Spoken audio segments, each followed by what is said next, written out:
Hi friends, ಇದು ಗುರುವಾರದ mini vlog ಆಗಿರುತ್ತೆ. ಇನ್ನು ಬೆಳಗ್ಗೆನೇ ಬೇಗ ಎದ್ದು ಪೂಜೆ ಎಲ್ಲ ಮುಗಿಸ್ಕೊಂಡೆ.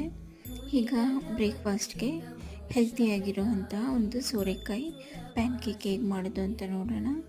ಈಗ ಇದಕ್ಕೆ ಅರ್ಧ ಸಿಪ್ಪೆಯನ್ನು ತೆಗೆದುಕೊಂಡಿರೋಂಥ ಸೋರೆಕಾಯಿನ ತುರ್ಕೊಂಡು ಅದಕ್ಕೆ ಹಸಿಮೆಣಸಿನ್ಕಾಯಿ, ಈರುಳ್ಳಿ, ಕೊತ್ತಂಬರಿ ಸೊಪ್ಪು ಹಾಗೆ ಅರ್ಧ ಇಂಚು ಶುಂಠಿಯನ್ನು ಹಚ್ಕೊಂಡಿದ್ದೀನಿ. ಈಗ ಇದಕ್ಕೆ ಅರ್ಧ ಟೇಬಲ್ ಸ್ಪೂನ್ ಎಳ್ಳು ಹಾಗೆ ಖಾರದ ಪುಡಿ, ಅರಿಶಿನ, ಉಪ್ಪನ್ನು ಸೇರಿಸ್ಕೊಂಡು ಈಗ ಒಂದು ಮಿಕ್ಸಿ ಜಾರ್ಗೆ ಬೇಯಿಸಿಟ್ಕೊಂಡಿರೋಂಥ ಆಲೂಗಡ್ಡೆ ಹಾಗೆ ನೆನೆಸಿಟ್ಟಿರೋಂಥ ಅಕ್ಕಿಯನ್ನು ಹಾಕ್ಕೊಂಡು ಅದಕ್ಕೆ ಅರ್ಧ ಕಪ್ ಮೊಸರನ್ನು ಸೇರಿಸ್ಕೊಂಡು ದೋಸೆ ಹಿಟ್ಟಿನ ಅದಕ್ಕೆ ಚೆನ್ನಾಗಿ ನುಣ್ಣಗೆ ರುಬ್ಕೊಂಡಿದ್ದೀನಿ. ಈಗ ಇದನ್ನು ಚೆನ್ನಾಗಿ ಕಲಿಸ್ಕೊಂಡು ಒಂದು ಹೆಂಚಿಗೆ ಎಣ್ಣೆ ಹಾಕಿ ಅದನ್ನು ಪ್ಯಾನ್ ಕೇಕ್ ಥರ ಹಾಕ್ಕೊಳ್ತಾ ಇದ್ದೀನಿ. ಸೊ ಈಗ ಈ ಥರ ರೆಡಿ ಆಯಿತು. ಇನ್ನು ಮಧ್ಯಾಹ್ನದ ಊಟಕ್ಕೆ ಹಸಿ ಅವರೆಕಾಳಿನ ಹುಳಿ ಸಾಂಬಾರು ಮಾಡಿದ್ದೆ. ಇದು ಹೇಗೆ ಮಾಡೋದು ಅಂತ ಲಿಂಕ್ನ ಡಿಸ್ಕ್ರಿಪ್ಷನಲ್ಲಿ ಕೊಟ್ಟಿರ್ತೀನಿ.